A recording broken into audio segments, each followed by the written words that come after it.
मेरे अजीज दोस्तों, भाइयों और बहनों, मेरा उन्वान है आज का एक्सा civil code, common civil code और यूनिफॉर्म सिविल कोड।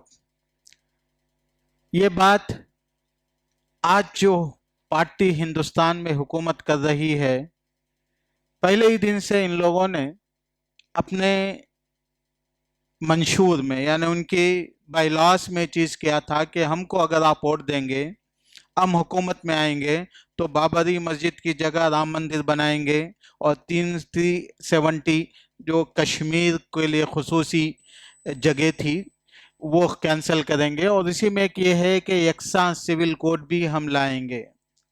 तो मेरे अजीज़ भाइयों और बहनों, मैं सबसे पहले आपके सामने बात करना चाहता हूँ कि पहले हम समझें कि प्रॉब्लम क्या है, क्यों हम लोग इतना इस सिलसिले में तवज्जो देते हैं।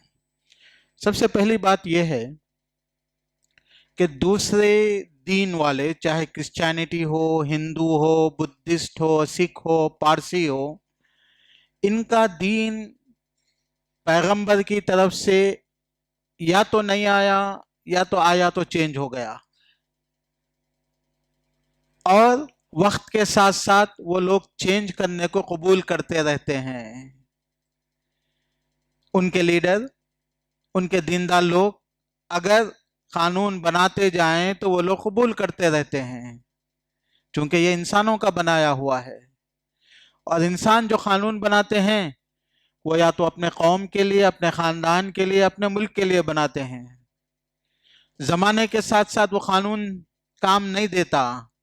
मिसाल के तौर पर एक मिसाल, हिंदुस्तानी मजहब के एतबार से हिंदुस्तान के बाज़ कबाइल में, हिंदुस्तान के कई कबीले और कई हैं, उसमें एक सती का रस्म है। सती का मतलब ये होता है कि जब शादी होती है तो वो जन्म जन्म का साथ होता है। तो औरत अगर मर्द के बाद जिंदा रहे तो दूसरी शादी कर सकती, प्रॉब्लम्स हो सकते, शादी नहीं करेगी। तो लिहाजा उन लोगों ने ये सिस्टम बनाया जो हजारों साल तक उस पर अमल करते रहे कि शौहर की चिता के साथ जिंदा बीवी को भी लकड़ियों पे बांध के एक साथ जला देते थे। इसको सती कहते थे, ये उनका दीन था। उसी तरीके से उनके दीन में कास्ट सिस्टम था, बड़ी जात, छोटी जात, एक दूसरे से नहीं मिलना, उनके गांव अलग, खाना अलग। ये मसाइल हिंदुस्तान में शुरू से थे, लेकिन जब नॉलेज आई, तालीम आई, तो इन लोगों ने मुसलमानों को देखा, क्रिश्चियनों को देखा, तो उसको तब्दील कर लिए और वो लोग तब्दील कर सकते। वैसे ही क्रिश्चियनिटी में भी बहुत सी चीजें तब्दील होते रहती हैं वक्त के साथ साथ। हिंदुइज्म की एक मिसाल दिया मैं, क्रिश्चियनिटी की दिया, सिखों की दिया। उनके जमाने में जो लीडर होते, हालात के तहत कोई भी एक फतवा दे सकते, कोई भी एक बात बता देते, उनके लोग मान लेते। आपको बात समझ में आ गई? ये बात, ये मजहबों की बात मैं कर रहा था। बिल्कुल उसी तरीके से मुल्कों की बात है। जो मुल्क अपने आप को सेकुलर कहते हैं, सेकुलर का मतलब होता है, वो कहते हैं कि हम लोग दीन को नहीं मानते, हम लोग दीन को नहीं मानते, जो चीज हमको मुनासिब लगती है हम उसी को इंप्लीमेंट करेंगे, by the public for the public. ऐसा उन लोगों ने कानून बनाया जिसको सेकुलर कहते हैं। मिसाल के तौर पर बरतानिया है, जो कि सेकुलर कंट्रीज की सबसे बड़ी मिसाल दी जा सकती है, कि अमेरिका है। यहाँ पे ऐसा होता है कि मजहब काम नहीं करता, उनके अक्लमंद लोग काम करते। मिसाल के तौर पर जमाने दराज से अल्लाह ताला ने मर्द और औरत को पैदा किया, जानवरों में भी, इंसानों में भी। अब इन लोगों ने सोचा कि मर्द और औरत से बच्चे पैदा हो रहे, प्रॉब्लम्स पैदा हो रहे, ये हो रहे, अब आबादी कंट्रोल नहीं हो रही, या एक एंटरटेनमेंट नहीं हो रहा, बिजनेस नहीं चला, कुछ भी हो सकता है, उस पर फिर कभी मैं बात करूंगा। कि इन लोगों ने कहा क्यों ना ऐसा किया जाए कि यूनिसेक्स बना दिया जाए, जेंडर डिफरेंस नहीं होना, मर्द औरत की बात नहीं करना, मर्द मर्द से शादी कर सकता, औरत औरत से शादी कर सकती। ये बात उन लोगों ने पास कर ली। मजहब से ताल्लुक नहीं है उनका, सेकुलर, हमको ये चीज अच्छी लग रही, मान लिए। तो ये चीज पहले पब्लिक अपोज करती थी, लेकिन पार्लियामेंट में पास हो गई तो मुल्क ने पास कर दिया, कानून बन गया, तो पब्लिक को मानना पड़ेगा। तो इसको कहते हैं सेकुलर कंट्रीज। ये होता है अमेरिका में, یہ ہوتا ہے برطانیہ میں. تو ٹائم ٹو ٹائم اگر آپ 100-150 سال پہلے جا کے کرسچن کنٹریز میں دیکھیں گے تو سود وہاں پہ الاؤڈ نہیں تھا, یا ایک سود کو وہ لوگ غلط سمجھتے تھے, انٹرسٹ کو. لیکن اب یہ کہتے ہیں کہ سود کے بغیر چلتا ہی نہیں, وہ لوگ مان لیے اور اس کو امپلیمنٹ کر دیں, ان کا قانون بن گیا. اب کوئی بھی اس کے خلاف میں بول ہی نہیں سکتا. بالکل اسی طریقے سے ابھی قریب سے 25 سال سے جو نا یہ بات چل پڑی تھی, لیکن اب بہت پاورفل چل رہی ہے. اب سیلیبس میں اس کو داخل کر دیا گیا ہے, اب قانون بنا دیا گیا ہے, اور اس بارے میں اگر کوئی کہتا ہے تو اس کو جیل جانا پڑے گا کہ بھائی مرد کی شادی, عورت کی شادی غلط ہے, نہیں بول سکتے, بلکہ اس کی تائید کرنا پڑے گا. یہ ملکوں میں یہ ان کا اپنا بنایا ہوا سیکولر قانون ہے. تو ایک طرف تو انسان اپنا قانون بناتے ہیں, ایک طرف وہ مذہب, وہ عقیدے والے جو لوگ جن کا دین بدل چکا ہے, یہ لوگ بناتے رہتے ہیں اپنے لیے جو چیز مفید ہوتی ہے. ایسی مثالیں میں دسیوں دے سکتا ہوں, لیکن ہم جو اپنے آپ کو مسلمان کہتے ہیں, جن کے پاس قرآن ہے, جن کے پاس حدیث ہے, جن کے پاس حضرت محمد صلی اللہ علیہ وسلم کی زندگی ہے, یہ لوگوں کا کیا مسئلہ ہے؟ کبھی سوچے آپ لوگ؟ ہمارا مسئلہ یہ ہے کہ ہم زمانے کے ساتھ اپنے آپ کو بدل نہیں سکتے. ہمارا مسئلہ یہ ہے کہ ہمارا قرآن بدل نہیں سکتا. ہمارا مسئلہ یہ ہے کہ ہماری حدیث بدل نہیں سکتی. ہمارا مسئلہ یہ ہے حلال وہی ہے جو قرآن میں ہے, حرام وہی ہے جو قرآن میں ہے. ہمارا مسئلہ یہ ہے کہ جائز وہی ہے جو میرے آقا حضرت محمد صلی اللہ علیہ وسلم نے جس کو جائز کہا. ہمارا مسئلہ یہ ہے کہ ناجائز وہی ہے جو ہمارے آقا نبی اکرم محمد صلی اللہ علیہ وسلم نے ناجائز کہا تھا. ہم یہ جانتے ہیں, ہم یہ مانتے ہیں, ہم اس کے لیے 1400 سال سے ساری دنیا کے سامنے ٹھہر کے مقابلہ کرتے رہے ہیں. اور آج بھی اللہ کے فضل سے انٹلیکچل وار اگر ہے کہ اگر ہم سے آپ علمی بحث کرنا چاہتے ہیں, اگر آپ ہم سے ذہنی اور اکیڈمک بحث کرنا چاہتے ہیں, تو ہمارے نبی نے جو باتیں کہی, ہمارے قرآن نے جو باتیں کہی, آج بھی ہم اس کو سچا ثابت کرنے کے لیے سامنے موجود ہیں, ٹھہرے ہوئے ہیں. لیکن دنیا علمی مقابلہ کرنے سے ہمارے سامنے عاجز ہے.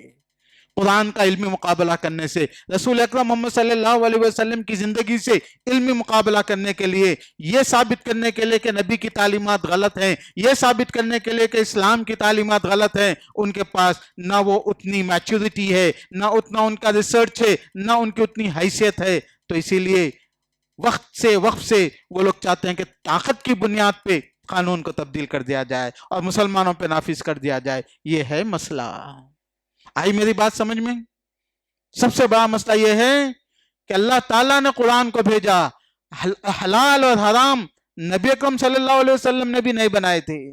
یا ایھا النبی لم تحرم ما احل اللہ لک تبتغی مرضات ازواجک واللہ غفور رحیم. نبی اکرم محمد صلی اللہ علیہ وسلم ایک مرتبہ بولے کہ میں شہد نہیں پیوں گا, یعنی مطلب آئندہ سے شہد نہیں پیوں گا. ایک معنی میں حرام بلانے والی بات تھی کہ نہیں پیوں گا آئندہ سے, اور نبی جب نہیں پئیں گے تو اس کی امت بھی نہیں پیے گی. تو اللہ تعالیٰ ناراض ہو گئے, اس لیے کہ ان کے بیویوں نے کہا تھا کہ شہد میں بو آتی ہے, اور ایک مسئلہ تھا. تو بہرحال انہوں نے کہا تو اللہ تعالیٰ ناراض ہو گیا, اے نبی جس چیز کو اللہ نے حلال کیا تم کون ہوتے اس کو حرام کرنے والے؟ نبی کو بھی حلال اور حرام کرنے کا اختیار اس وقت تک نہیں تھا جب تک کہ اللہ تعالیٰ ان کو رہنمائی نہ کر دے. تم بیسیکلی میرے دوستوں اور بھائیوں, ہم جس چیز کو حلال کہتے ہیں اس کو حلال کس نے کہا؟ اللہ نے اس کو حلال کہا. ہم جس کو حرام کہتے ہیں اس کو حرام کس نے کہا؟ اللہ نے کہا. ہماری زندگی میں یہی تو ہمارا مسئلہ ہے. سیکنڈ سٹیپ میں آپ کو بیان کروں گا. ہم جو شادی کرتے ہیں یہ طریقہ میرے اللہ نے مجھے بتایا. ہم جو کھاتے ہیں یہ کھانے کی اجازت اللہ نے ہم کو اجازت دی. ہم جو پہنتے ہیں جس طریقے سے پہنتے ہیں اس کی اجازت, اس کا حکم, اس کے گائیڈنس اللہ نے دی ہے. اور اللہ نے انسان کو پیدا کیا. اس سرزمین پہ اللہ سے زیادہ انسانوں کو چاہنے والا کوئی نہیں, اللہ سے زیادہ انسانوں کو جاننے والا کوئی نہیں, اللہ تعالیٰ سے زیادہ انسانوں کی بھلائی, انسانوں کی خیر خواہی کوئی کرنے والا نہ ہے, نہ جان سکتا ہے. الا یعلم من خلق وهو اللطیف الخبیر. ارے بے وقوفو, جس نے تم کو پیدا کیا وہی تمہاری ہر چیز کو جانتا ہے. اس نے اگر تم سے کہا کہ شادی کرو تو وہ جانتا ہے کہ اس سے تمہاری तुम्हारी सेहत के लिए क्या फायदा है, तुम्हारे जहन के लिए क्या फायदा है, तुम्हारी साइकोलॉजी के लिए क्या फायदा है, तुम्हारी खानदानी सोशल लाइफ, फैमिली लाइफ, तुम्हारी मुआशी जिंदगी के लिए क्या फायदा, अल्लाह जानते हैं। मैं मौजू से हट जाऊंगा, वरना मैं आपको अमेरिका चल के बताता, जब उन लोगों ने फ्रीडम के नाम पे शादियों को खत्म कर दिया तो उनके पास कितने मेंटल बीमारियां आती हैं, कितने सोशल बीमारियां आती हैं, उनके पास एड्स, उनके पास जीबीसी और उनके पास सेक्सुअल प्रॉब्लम्स, उनके पास औरतें मार्केट में कचरे की तरह बिकती हैं, सड़कों पे बिकती हैं, और उनके पास हलाल बच्चे खत्म, हराम बच्चे हो गए, सिंगल माएँ हो गई, उनके बाप को नहीं पता है, फिर माएँ बच्चों को बर्दाश्त न करके खुदकशी पे जाती हैं। मैं क्या बताऊं आप लोगों को कि क्या हालात है उस दुनिया के, जब इंसान अल्लाह के अहकाम को छोड़ देता। लेकिन मेरी बात दर बात बड़ी लंबी चले जाएगी। मैं चाहता हूं कि मेरे नौजवान बच्चे, मेरी बहनें आज समझ जाए हम लोग कि हमारा पर्सनल अल्लाह का मसला हमारा क्या है, और गवर्नमेंट्स या कि दुनिया आज हमसे क्या चाहती है। ये एक बात को समझा दूं मैं आपके सामने। तो मेरे दोस्तों और भाइयों, जब मुसलमान थे, जब मुसलमान थे तो वो लोग अपने दीन पे अमल करते थे, कुरान और हदीस पर, और अमल करते थे तो इनको इससे नुकसान था क्या? अबू बकर सिद्दीक के जमाने में मुसलमान तकलीफ में थे, परेशानी में थे, या कि दुनिया वाले उनको देख के बोलते थे कि ये क्या बेवकूफ लोग हैं, फंडामेंटलिस्ट हैं, आउट ऑफ डेटेड हैं? नहीं, इनके अखलाक, इनकी सफाई। अरे भाई, पेशाब करके धोना तो आज तक भी दुनिया नहीं सीखी, वो तो 1400 साल पहले मेरे नबी ने सिखा दिया। ये अलग बात है कि आज हम लोग कमजोर हो गए, अपने दीन से भी अपने दुनिया से भी। वो जमाने मेरे नबी ने पैखाने में जाके 3 मरतबा धोना, पत्थर से इस्तेमाल करे तो अच्छी तरीके से साफ करना, वो जमाने में सिखाया। आज भी अमेरिका, यूरोप में वो डोंट हैव एनी श्योरिटी कि वो लोग अच्छी तरीके से धो के आ रहे हैं। हमको नहीं पता है, और नहीं धोएंगे वो लोग, क्योंकि it is the part of hygienic, it is not part of religion. वो हाइजेनिक के नाम पे कितना करेंगे, हम दीन के नाम पे करते हैं, इसलिए कि हमारी नमाज कबूल नहीं होगी। मेरे नबी ने धोना सिखाया, मेरे नबी ने पहनना सिखाया, रहना सिखाया, औरतों को मेंसेस में, पीरियड्स में मर्द उसके साथ कैसा रहे, वो अपने साथ कैसा रहे, क्या कुछ हमारा दीन नहीं सिखाया। बाकी हमारा दीन है, बाकी हमारा दीन है। यही तो मैं कह रहा हूं ना कि दुनिया आए, हमको चैलेंज करे कि नबी की बातें, इस्लाम की बातें, कुरान गलत है, लोग नहीं साबित कर सकते। और अफसोस ये है कि मेरे नौजवान, मेरे मुसलमानों को भी आज कॉन्फिडेंस खत्म हो गया कुरान की तालीमात पे, हदीस की तालीमात पे। वो एक अलग मौजू है, मैं उस मौजू से हट रहा हूं, लेकिन बताना पड़ता है टाइम टू टाइम। मेरे दोस्त, अल्लाह ताला ने, अल्लाह हिंदुओं और मुसलमानों का अल्लाह अलग नहीं है, क्रिश्चियन और सिखों का अल्लाह, हमारा अल्लाह अलग नहीं है।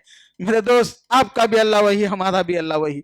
वो अल्लाह जो इंसानों का खुदा है, जो इंसानियत को पैदा किया, उसने एक सिस्टम हमको दिया कि तुम्हारा रहने का, खाने का, पीने का, उठने का, बैठने का सिस्टम है। मानने वालों को मुसलमान कहते हैं।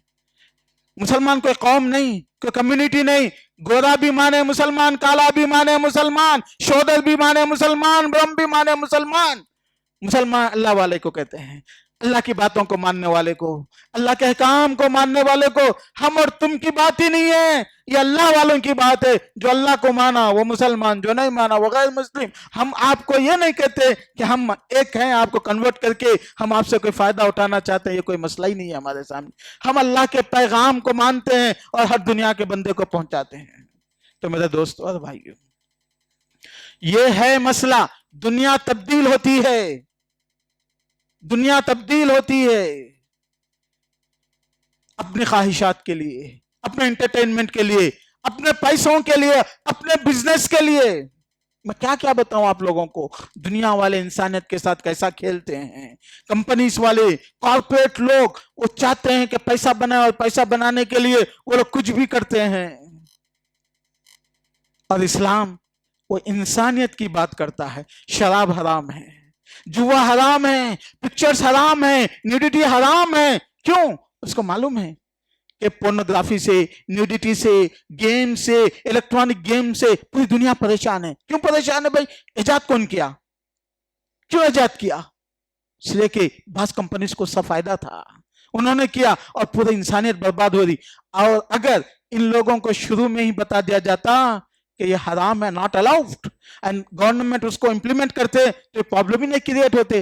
تو ایک کھیل ہے، یہ پرابلم کریٹ کرو پھر سلوشن نکالو، اور اس میں ان کا بزنس ہے، ان کا پیسہ ہے. بہرحال میرے دوستوں، میرے بھائیوں، میرے بہنوں، میں آپ کے سامنے جو میسج آج لے کے آیا وہ یہ ہے کہ اسلام تبدیل نہیں ہوتا، اور اسلام سے بہتر قانون، اسلام سے بہتر سسٹم، اسلام سے بہتر گائیڈنس اس دنیا میں نہ ہو سکتی ہے، نہ تھی، نہ ہے، نہ رہے گی. یہ بھی دوسری بات ہے.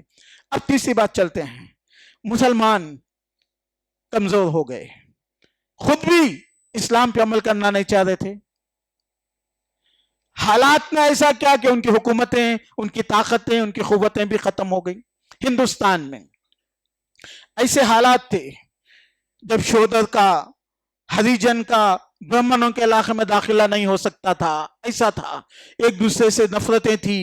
تو اسلام آیا، بولے بھائی انسان ایک ہیں، سب مل کے رہو. اسلام کی باتیں آئی، لوگ اسلام قبول کرتے دھڑا دھڑ. کوئی تلوار لے کے کسی کے سر پہ بیٹھا نہیں تھا، بیٹھ بھی نہیں سکتا.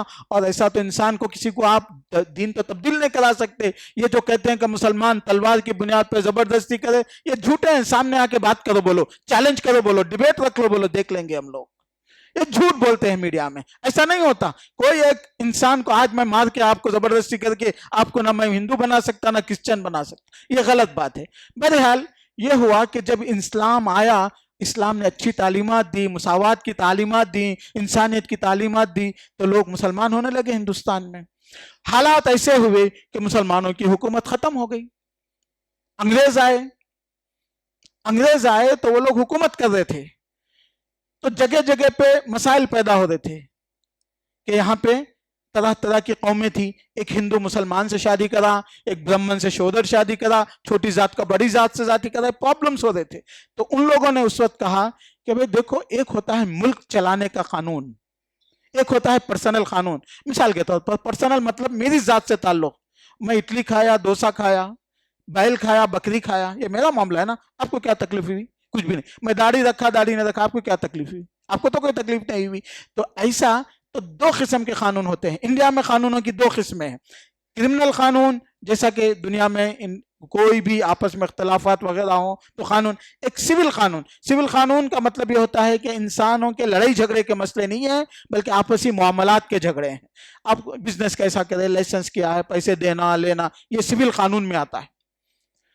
تو سول قانون تو پورے انڈیا میں ہر انسان کے لیے وہی ہے، یہ مان لیا گیا. یہ برٹش کے زمانے میں بھی ایسا ہی تھا. 175 ایئرس، 175 سال برٹش لوگوں نے حکومت کی تھی. تو یہ بات تھی کہ انہوں نے کہا کہ بھائی یہ سول قانون میں ہم کسی کو کوئی کنسیشن نہیں دیں گے. ٹھیک ہے بھائی کہ لائسنس کا طریقہ ہے، یا کہ آپس میں اختلافات ہو جائیں، بزنس میں لین دین میں اختلافات ہو جائیں تو کیسے حل ہونا، یہ قانون کے تحت، یہ کورٹ میں جائیں گے، آپ یہ فیصلہ کر لیں گے. پھر اس کے بعد کرمنل، کسی کو قتل کیا، کسی کو چوری کی، کسی کو مارا تو اس کی سزا کیسے ہوگی، وہ بھی قانون بن گیا. لیکن ایک قانون تھا پرسنل قانون. میں میری بیوی دونوں مل کے کیسا رہیں گے، کیسا کھائیں گے، ہمارے بچوں کو ہم لوگ کیا سکھائیں گے، یہ میرا پرسنل معاملہ ہے نا. بازو والے کو اس سے کوئی تکلیف نہیں ہے. میں جو ہے نا 2 بجے اذان ہو گئے، میں نماز پڑھتا ہوں، اس سے آپ کو بازو والے کو کیا تکلیف ہے؟ میں ٹرین میں نماز پڑھ لیا، میں پلین میں نماز پڑھ لیا. ہاں اگر میں سڑک پہ پڑھوں آپ کو تکلیف دوں تو الگ بات ہے، یہ آپ کہہ سکتے. لیکن ایک پرسنل معاملہ. تو اس وقت جب یہ مسائل پیدا ہوئے تو برٹش کے زمانے میں خود ان لوگوں نے پرسنل لا، یعنی ہندوستان میں مختلف تہذیب والے، مختلف عقیدے والے، مختلف عادات والے رہتے ہیں. تو ان لوگوں کو ان کے جو پرسنل معاملات ہیں، میاں بیوی کے پرسنل معاملات میں شادی ہے، طلاق ہے، اختلافات ہو جائیں شادی میں، میاں بیوی میں، تو بچے کس کے ساتھ رہیں گے، مرنے کے بعد اس کی جائیداد کیسے تقسیم ہوگی. کسی کو گود لے لیں گے تو اس کا سگا بچہ بن جاتا ہے، نہیں بن جاتا، یا ہے کہ وصیت، یا ہے کہ میں چندہ، وقف، انڈومنٹ دے کے جا رہا ہوں. تو یہ احکام ہیں جو انسان کی پرسنل لائف میں آتے ہیں. تو یہ پرسنل لائف، یہ پرسنل کے لیے برٹش نے کہا کہ لوگوں کو اختیار ہے کہ اپنے اپنے طور سے شادی کے، نکاح کے، طلاق کے، بچوں کے یہ مسئلے کو اپنے اپنے عقیدے کے مطابق، اپنے اپنے تہذیب کے مطابق، اپنے اپنے دین کے مطابق وہ لوگ حل کر لیں. یہی چلتا رہا.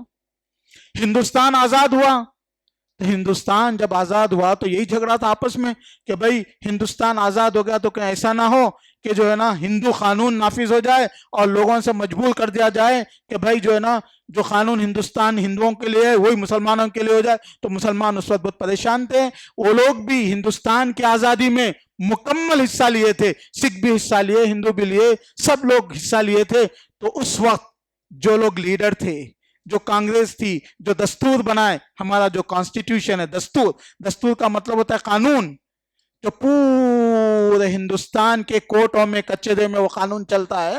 تو اس میں بات لکھی گئی کہ لوگوں کو اپنی پرسنل لائف میں آزادی اختیار ہے. کون سی زبان پڑھے، کون سی زبان بولے، کون سا مذہب اپنائے، اپنے دین کی بات کرے اور اپنے دین پہ عمل کرے. اپنے عقیدے اور اپنے طریقے کے حساب سے اپنے مدرسے، اپنے مسجدیں، اپنے کالجز چلا سکتا. مائنارٹیز جس کو کہتے ہیں، یہ قانون ہمارے دستور میں ہے. یہ چیزیں ہمارے دستور میں ہیں.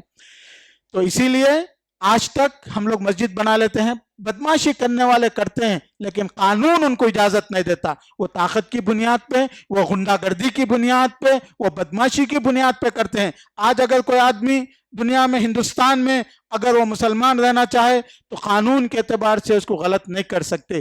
وہ ہندو رہنا چاہے قانون کے حساب سے اس کو غلط نہیں بول سکتے. اور اگر کوئی آدمی اپنا مذہب چینج کرنا چاہے تو اس کی آزادی ہے، پرسنل لا ہے اس کو نہیں، یہ قانون ہے ہمارا. لیکن اس دستور کو، اس قانون کے اندر دخل اندازی کی جا رہی ہے. اب ایک نیا قانون بنایا جانے کی کوشش کی جا رہی ہے.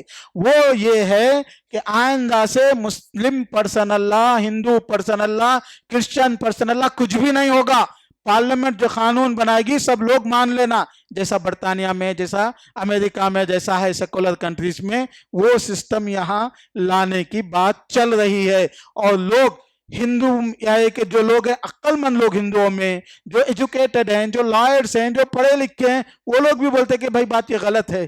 اس لیے کہ ان لوگوں کی پرسنل لائف میں تم کیا کھاؤ گے، کیا پیو گے، کیسے شادی کرو گے، اس میں کیوں دخل اندازی کر کے پریشانی میں مبتلا ہوتے ہو. ان کے عقل مند بھی بولتے ہیں. لیکن کچھ پولیٹیکل ایجنٹ ہوتے ہیں، کچھ ان لوگوں کے اپنے اپنے ذاتی فائدے ہوتے ہیں. وہ جو بھی ہوگا، لیکن بہرحال اس کا نقصان کسی کو ہو یا نہ ہو مسلمانوں کو ضرور ہوگا، کیونکہ مسلمان قرآن پہ، حدیث پہ، اللہ رسول اللہ پہ کے احکام پہ عمل نہیں کر سکتے.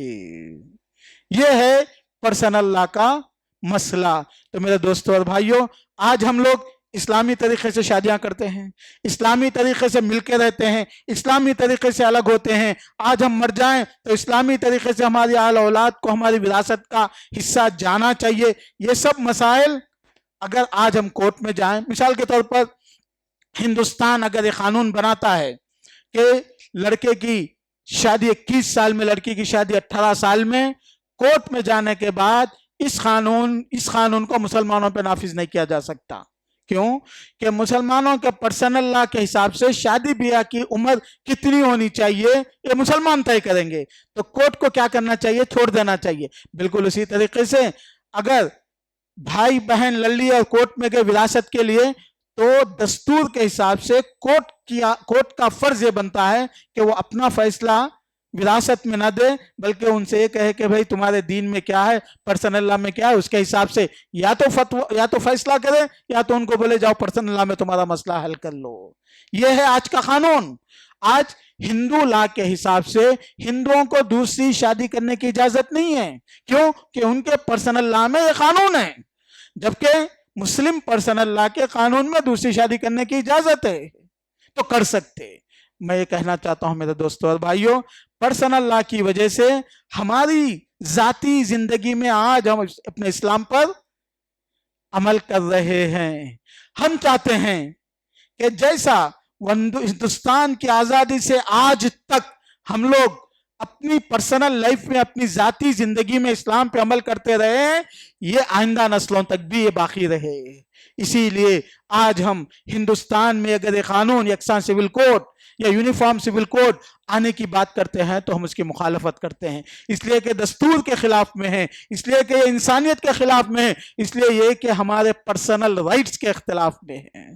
तो ये बातें थी जो मैंने आपके सामने रखी। अब दूसरा मसला ये है मेरे दोस्तों और भाइयों, अब तक तो मैं आपको कायदा कानून समझाया था, लेकिन थोड़ा पलट के अपनी तरफ देखो। कौन आपके घर में घुस के आपको जबरदस्ती कर रहा है कि आप नमाज ना पढ़ें?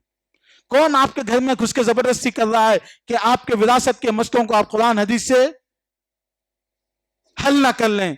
मेरे दोस्त, हम लोग आपस में लड़के कोर्ट में जाते हैं, हम लोग जाते हैं तो फिर उन लोगों को मौका मिलता है कि 1000 औरतों के केसेस हमारे पास हैं, लाखों मर्दों के केसेस हमारे पास हैं, और ये मुसलमान मसाइल में घिरे हुए हैं, औरतों पर जुल्म होता है। इसीलिए हम लोग एक ऐसा कानून बनाते हैं जो औरतों के लिए अच्छा हो, मुफीद हो, उनके लिए आसान हो, इस किस्म की बातें करते हैं। तो अब आप थोड़ा सा दिल पे हाथ रख के बताइए कि हम लोग प्रॉब्लम हम लोग पैदा कर रहे हैं या कि वो लोग पैदा कर रहे हैं? मेरे दोस्त, हकीकत है, और ये बहुत कड़वी हकीकत है कि हम लोगों ने जो है ना उन लोगों को मौका दिया कि वो हमारे मुतालिक बात करें। आज अगर हम लोग सही मुसलमान होते, हमको पता चलता कि मुझे कुरान हदीस के हिसाब से फतवा लेना है, फैसला करना है, लोग कमीने हो गए हैं, बदमाश हो गए, खुदगर्ज हो गए, अल्लाह रसूलुल्लाह उनको अहम नहीं है, उनको उनकी जाती जिंदगी अहम है, लोग मेरे पास आते, फतवा लेते, जायदादों का मसला हो तो जब देखते कि उनको कुछ ज्यादा मिल रहा, देखो फतवा मौलाना का मैं लेके आया, लेकिन जब उनको पता चला कि फतवे के हिसाब से उनको या तो नहीं मिल रहा तो कम नहीं मिल रहा, चलो कोर्ट को चलो, कोर्ट को चलो। दसियों ने हजारों लोग मेरे पास आते इनहेरिटेंस के यानी विरासत के मसले के लिए। मैं शुरू में बैठ के बहुत मेहनत से फतवा देता, पता चला कि अमल ही नहीं हो रहा। उसके बाद मैं एक तरीका अपना लिया, मैं बोला देखो भाई, तुम्हारे बाप, तुम्हारे चिच्चा, तुम्हारी बीवी के मरने के बाद इतने लोग इससे ताल्लुक रखते हैं विरासत के मसले से, सब लोग पहले लिख के लाओ कि मौलाना जो फतवा देंगे, और उसके बाद हम 2-3 मौलाना से चेक करा लेंगे, लेकिन उसको मानेंगे, लिख के लाओ। उसके बाद बड़ी मुश्किल से 10 साल में 2-3 लोग आए मेरे पास। उससे पहले फ्री में चेक करते जाओ, चेक करते जाओ, फायदा है चलो, नहीं तो कोई बात नहीं। तो लोग खुदगर्ज, पैसे के पुजारी, अपनी जातियात के लिए जीने वाले, ये मुसलमान हैं, ये हमारा इस्लाम है। मेरे दोस्त, फला व रब्बिक, तुम्हारे रब की कसम, ला युमिनून, वो मुसलमान नहीं है, हत्ता युहक्किमूका फीमा शजरा बैनहुम, जब तक के हर इख्तिलाफ में नबी की बात को इंप्लीमेंट ना करे, नबी को बात को न मान ले। हत्ता युहक्किमूका फीमा शजरा बैनहुम सुम्मा ला यजिदू फी अनफुसिहिम हरजन मिम्मा क़दैत, और उसके बाद दिल में तकलीफ भी नहीं होना, मेरे को कम मिला, मेरे को ज्यादा मिला, मेरे साथ अच्छा नहीं हुआ, मेरे साथ बुरा नहीं हुआ। मेरे दोस्तों, मेरे भाई, शादी होने से पहले लड़का लड़की का कोई ताल्लुक नहीं है। शादी इस बुनियाद पे हुई कि मोहब्बत से रहेंगे, लेकिन जिंदगी नहीं चल रही, दोनों अलग हो गए, तलाक हो गए, अलग हो गए। गवर्नमेंट दुनिया की ये कहती है कि वो औरत आपके साथ 2-4 साल थी, इसीलिए वो बाद में भी तलाक हो जाने के बाद भी उसको आप पैसे देते रहना, खर्चा देते रहना। हमारा पर्सनल लॉ कहता है तलाक हो गई, इद्दत वेटिंग पीरियड 3 महीने या एक हमल तक, उस वक्त तक मर्द खर्चा देगा, उसके बाद बीवी और मर्द का कोई ताल्लुक नहीं है, चाहे वो दूसरी शादी कर ले ना कर ले, चाहे ये दूसरी शादी कर ले ना कर ले, कोई ताल्लुक नहीं है, इसके ऊपर कोई खर्चा देना नहीं है। लेकिन टाइम टू टाइम कोर्ट ये कहता है कि औरतों को तलाक के बाद भी देते रहना चाहिए। मेरे दोस्तों और भाइयों, मेरा सवाल ये है कि अब हमारी औरतों को मालूम है कि कोर्ट में जाएंगे तो उनको पैसा मिलेगा, मिल जाएगा, लेकिन लेना हलाल हुआ।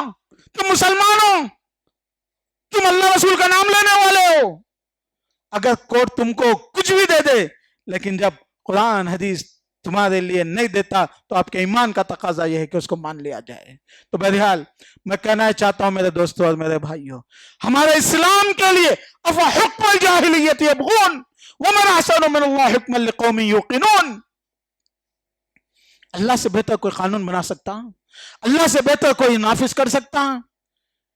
मेरे दोस्तों, मेरे भाइयों, बाज दफा अनपढ़ कम इल्म लोग फतवा देके उम्मत को गुमराह कर सकते होंगे, लेकिन अल्लाह के फजल से आज भी हमारे पास दारुल इफ्ता बने हुए हैं, दारुल क़ज़ा बने हुए हैं, अच्छे अहले इल्म मौजूद हैं, उनके पास जाके आप रहनुमाई ले सकते हैं। मैं आपसे गुजारिश करूंगा अगर यही हाल रहेगा तो आपकी नस्ल मुसलमान नहीं रहेंगी और आपकी नस्ल मुसलमान नहीं होंगी। क़यामत में उसमें हो सकता कि आप पे भी उसकी जिम्मेदारी आएगी, चाहे 1% हो या 10% हो। इसीलिए अपनी जिंदगियों में कुरान हदीस को नाफिज कीजिए। अपनी जिंदगियों में चाहे कोई भी मामला रहे, शादी ब्याह का रहे, लेन देन का रहे, नमाजों का रहे, इबादतों का रहे, इख्तिलाफात का रहे, जाओ अल्लाह रसूलुल्लाह के तरीके को ढूंढो, उसके मुताबिक अमल करो। फिर हमको ना कोर्टों की जरूरत है, ना कचहरियों की जरूरत है। अगर अल्लाह ना करे ये हो जाए कि वो लोग यकसान सिविल कोड ला भी ले लें, हम जाएंगे ही नहीं वहां पे। हम तो मस्जिद में बैठ के अपने मसले को हल कर लेंगे। हम तो कुरान हदीस के हिसाब से कहीं भी दरख्त के नीचे बैठ के अपने मसले को हल कर लेंगे। असल मसला हमारे ईमान का, असल मसला हमारे यकीन का है। असल मसला मेरे दोस्तों और भाइयों बाहर के लोगों के कानूनों का नहीं है।